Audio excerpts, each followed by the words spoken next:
CMMS Radio talks about all things CMMS, computerized maintenance management software, focused on maintenance management. It's the people, the process, and the culture that make your CMMS journey a success. My good friend, Dora Heimsoth, and she is also an advisory board member for StrEAMline Conferences, which is coming up February 9th through 12th, 2026 in Greenville, South Carolina. She's going to be there. I'm going to be there.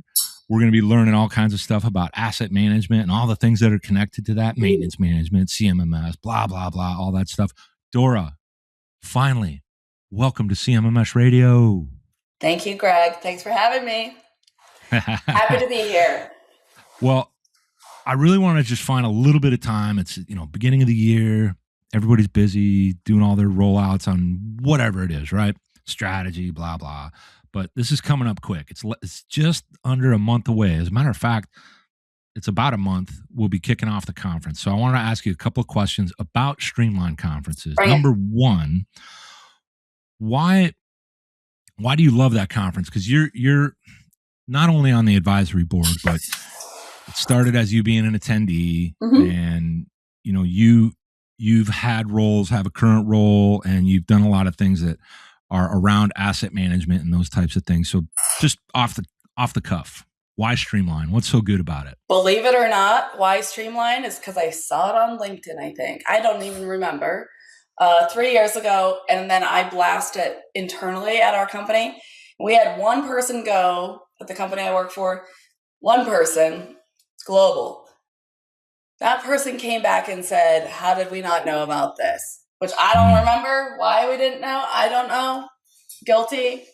But that person came back saying, wow, we have so much to change, so much to do. Enough that they were inspired to pull together a slideshow of the value they got out of it, and then met with our asset strategy team to present what they learned at StrEAMline. After that, I couldn't believe I was kind of embarrassed. I had FOMO. Why did I not go? So this will be my third year going. I wish I had gone. I don't know how many years, but I think they had 2 years before. So maybe 5 years total, going on 5 years, was StrEAMline. But anyways, Greg, hands down, the reason I go, my number one, is the intimate setting. One-on-ones with not only like the solution providers, but the people. So that's where I met you, I believe, was StrEAMline. You get time. I have chills a little bit. You get time with people you just don't get time with to hear their pain points, their ideas, what they're doing. I'm not going to swear. I'm going to try not to swear. But like you get to BS a little bit, and then you also get to feel less crazy about, wow, I'm not alone with this pain point. So that's my number one, is for me personally, is the collaboration, the hearing what's going on in asset management. Second, though, is the actual hands-on learning. You don't get that at a conference. I mean, I don't know what kind of conferences you go to, Greg. I know you go to a lot, but like, how often do you pull out your laptop and actually start working on a query at a conference? And it's not as common as we would like it to be. I think everybody's moving around. Vendors are trying to, get more engagement from maybe, a lead or a prospect perspective. Or pack as many people in one of those small cold rooms to look at a slideshow. So like that is another thing, the hands-on time, the learning, the hearing what's coming. And then lastly, I have to admit, just because of the person I am, I like to party. And so there's that aspect too. So maybe that creates a better environment to get to know people, because there's always a fun story, something you remember about people. But I love that you get all of that. You get the collaboration, one-on-one time with solution providers, partners, as well as customers in this space, asset management. Then you have real hands-on learning, direct like time. You come out with knowledge, and then cherry on the top, some fun. Yeah, well, I agree, and it was my first experience last year, and the idea behind a community event that's not about selling, more about helping, more about understanding what people are dealing with, sharing those stories. I saw it, experienced it throughout, even when we were having the evening festivities or whatever those events might be. There's people that are after show day, you know, let's say it's first day of the conference, they're going out to their respective dinners and they're talking both personal stuff and work stuff and kind of really collaborating. Not so much of a guarded environment like you would see at a lot of other conferences where everybody's like, have you ever checked this out? I heard last year about a conference. This is crazy, where people would have like a colored card. So if they had a red on, you're not allowed to approach them and talk to them. And if they had like a green on, you're allowed to talk to them. It's like so weird, right? What? This one, maybe? Let's see what else. Okay, well, they were like stickers. There's no exclusion at StrEAMline, right? That's what's also neat is you have people in all the different industries. So where I come from, you know, let's say it's oil and gas, and then you have water treatment. You have we have transit. We have power distribution. Yep. Like it's pretty diverse, but it's people that care about asset management. Correct. Right? That's what the EAM part of StrEAMline means. That's why they capitalize it. So if you care about enterprise asset management, regardless of the solution provider, it's a good opportunity to go and learn what's happening in that industry in a small group setting. Yep. You're not overwhelmed. You get real workshops. You get real engagement. There's a bunch of people that we know in common, and some you might not have even met yet that I'm excited for you to meet when we're at conference, like Andy Gager, Howard Penrose, Bob Latino is going to be there. He's our opening keynote, which is really amazing. I mean, it's very important that he's opening it up. We got Reliability X coming down. We got George Williams.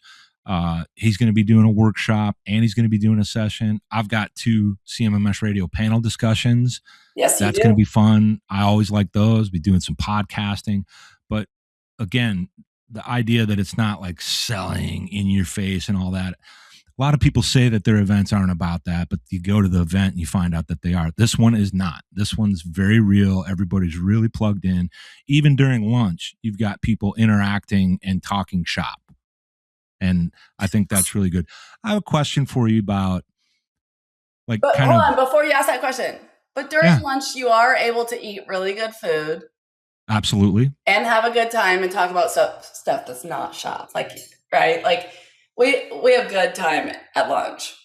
It's one of my favorite conferences. I was so happy to be there last year. I can't wait to get there this year. But I wanted to ask something about your background in industry. And it was you've literally spent time like on a pipeline, getting kind of cutting your teeth in that hardcore environment that I would think is a hardcore environment in oil and gas. And I've always wanted to ask you on an episode what that was like, how you even got into it in the first place, because you're very passionate about asset management, construction management. And I know there's that little bit of a story from, Alaska and working on a pipeline. Well, yeah. Thanks, Greg. I was thinking I could pull out my little pipeline welded thing, but that will be for a next one. Okay. I can't find it right now. Anyways, so no, I actually didn't work on the pipeline. As sexy as that might sound, I never did. But I mean, I've stood on one, touched one, been around one, and I guess somewhat contributed. But I did work in North Pole, Alaska, and I'm really thankful I did, because everything after that has changed. Not because of the exposure that gave me, but the understanding, I guess, in diversity. And when someone says we're not the same as, well, up north, we'd say we're not the same as the lower 48 is what we'd say. But I do have a different appreciation for just everything. And I understand that you can't say asset management is the same up there as it is where I'm at currently in the Midwest. But you also can't say that life is as difficult here as there or vice versa. It has its challenges everywhere. So yeah, my background is weird, and I just got lucky. I think I'd say when I say lucky, it's because I met people that were willing to invest time to teach me, to walk beside and mentor me that like you don't get every day. So I think that that's why I'm doing what I'm doing, is because other people inspired me, regardless of male or female or age or industry. I've had really amazing people in my circle, and I would love to tell you why, but I don't know. I just got lucky. Really. Yeah, I think I get a sense of what you're trying to convey here, because it's kind of hard to put your finger on it, but how the industry, and you can go way wide out or you could get really narrow and specific within the industry. And when I say industry, manufacturing, production, oil and gas, asset-centric environments, facilities management, all these types of things. I know one person that you would be totally cool if I shouted out is Mark Kincaid. My boy. Yeah. I'm hoping Shout he out to comes Mark. and sees me tomorrow, actually. He said he might be driving through. So, well, yes. And he's that type of individual that, you know, as time goes on, he's always trying to pay it forward, mentor people up, and get them into the industry. I know he was part of that story for you, as well as a bunch of other people. You and I spent time last year hanging out a little bit at Hexagon Live, which was a really, really cool show too. But I've seen how all the different people you're interacting with and talking to about these things, whether it's the technology or the actual work environment or what you do as a business architect, that's a pretty constant thing, even though you also keep it light and talk about personal fun stuff. So that's, I think for StrEAMline in general, it's great being an advisory board member along with you and the other board members that help drive what this conference is going to be and what it's going to continue to become. I think for me, I just always like the community aspect of it and how everybody interacts and they really focus on learning. The value of the workshops there is off the charts. How much does it cost to attend? Like $1,700 or something? I think that that's another thing that we can be flexible on and say, you know what? There's a cost, but the value outweighs the cost. And what's cool, because it's so intimate and so unique, I know that there's ways to get deals or whatnot. Like, cost should not be a thing when it comes to StrEAMline. Cost should not be. My point with that was the kind of training and workshops that are happening throughout the conference. The value is like easily tenfold. Yep. And these are with people that I know that do this training all around the world, that do plant turnarounds, that really, Trent McJunkin's going to give a really special presentation that is a capstone to his Cycle of Doom series. That's going to be, I mean, that's priceless stuff that people can use and take home with them. For discounts though, I know anybody that hears this, use the code GC underscore guest. Or DH. GC underscore. Yeah. Or DH underscore. Come on. But so like, I want to just make sure everyone hears us about those workshops and the investment. There's something to be said, and we should get the stats and actually share how many repeat attendees come back. So a lot of times what I've seen is companies will invest and support an employee to go to a conference. And then there's like a window where, okay, maybe in 3 years or 5 years. I have to say, I'm so fortunate for where I work and how I'm supported for like continuous learning and enablement. But we had the first year, like I started off saying, one person that we didn't even know what this conference was. The next year, let's just say 10 people. Last year, I believe 22 to 27 people. I can't remember the exact count. And a lot of us are repeat attendees for a reason. Like, we know that it's not a one and done. Every year we've learned something new. We've had more connections. The value is realized. So if you don't hear anything, I think that's one thing, Greg, that like for a company to continually say we want you to go, because regardless of the price, the value has outweighed that investment.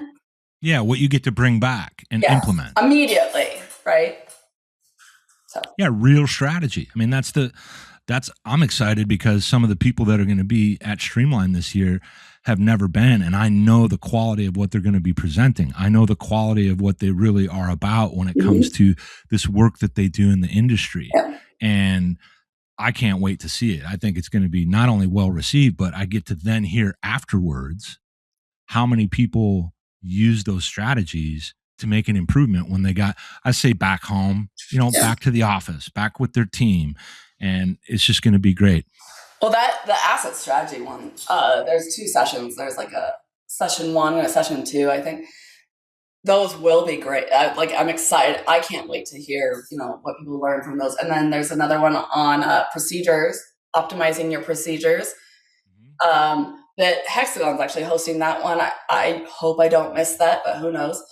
So there's just so much, right? I hope. And there's something for everybody. Yeah. And, if you miss one thing and you have to go to another, it's okay. You'll hear about that other thing later on that evening or the following day, because people talk about what they learned in different sessions. I saw that last year when people would come out of sessions, they're telling everybody about what they learned, because you have to kind of divide and conquer. If you go there with, for example, if anybody brings a team, say it's like 4 or 5 of you that go, well, a couple of you go to this one of you go to that one, and then go to another one, because there's usually 3 running at the same time, I think, this year. Yeah, it looks like that on average. Something that I think is worth sharing, not only is the diverse sessions, but the diverse attendees. So what I heard, there was a perception maybe, or an assumption, but I think perception, that this is more of an IT conference. And dude, you know better than me probably, because you met everyone last year. For me, I might have some skewed perspective there, but there is IT. So analysts, product owners, product managers. There is asset engineers, warehouse folks. We have business leaders in a lot of different industries. We have reliability engineers. I'm trying to think of operations technician. Yeah, we had field ops. Yeah, some operations folks that really aren't working with the asset strategy, but they are going out and maybe doing a round. So we had operations, and I will have an operations guy this year, which I'm really excited about. But then we even have some people finance. We have some people that just administrative people that are building checklists and things. There is the weirdest, diverse, eclectic attendee list, and that's what's great, right? Yeah, and they're all focused on some aspect of what we're focused on at StrEAMline for delivering these strategies. So it all comes together. I mean, I met a bunch of great people last year. I mean, I'm thinking of them all right now. I don't want to shout them out because, one, I don't have permission. Two, I don't want to embarrass them. But what do you go? You were going to say something. I know I introduced you to a guy. I was so happy that he came. He was able to scoot away from a refinery and be there. But he was inspired just to hear some of the energy from other companies as well as partners and people. And he, how cool. He doesn't even use the asset management solution that we use today as much as maybe others, but he was able to come and he got knowledge out of it. So. Oh yeah, and you get all the different facets from a leadership perspective, from a change management perspective, the equipment maintenance, the asset management itself, of course, loaded with that, maintenance and reliability best practices, inventory best practices, warehousing best practices. Oh yeah, a lot of MRO, all those things that go into asset management in our environments. And it doesn't have to be. It can be a city. It can be an airport. It can be oil and gas. It can be all these different things. So I think there's some food and beverage. I think we had some food and beverage last year that I met. I hope this year as well. I think this year too, and I think there's water treatment. Yeah, we always do. Yep. Wastewater management. I'm not going to name those, but we could maybe next time. People can figure it out. They can.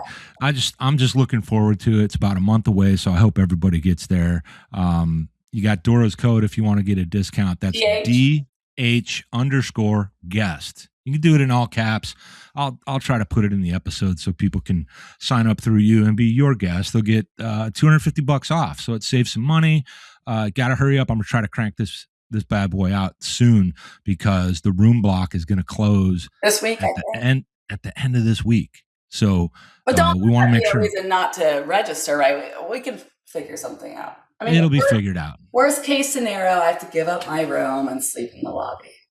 Hey, there's plenty of room. It's a big hotel. Put you in a corner. Now it's fun time. Okay. Now you got to go through the fun question segment for all first timers on CMMS Radio. Are you ready? I'm ready. All right. First fun question. No wrong answers on any of this stuff. What is your favorite music? Ooh, that's the worst question for me. That's the worst question for me. And anyone watching that knows is going to be laughing. Because it depends on my attitude. So, like, it depends. Right now, how about today? Yeah. Right now might be like more of like a Red Hot Chili Peppers vibe.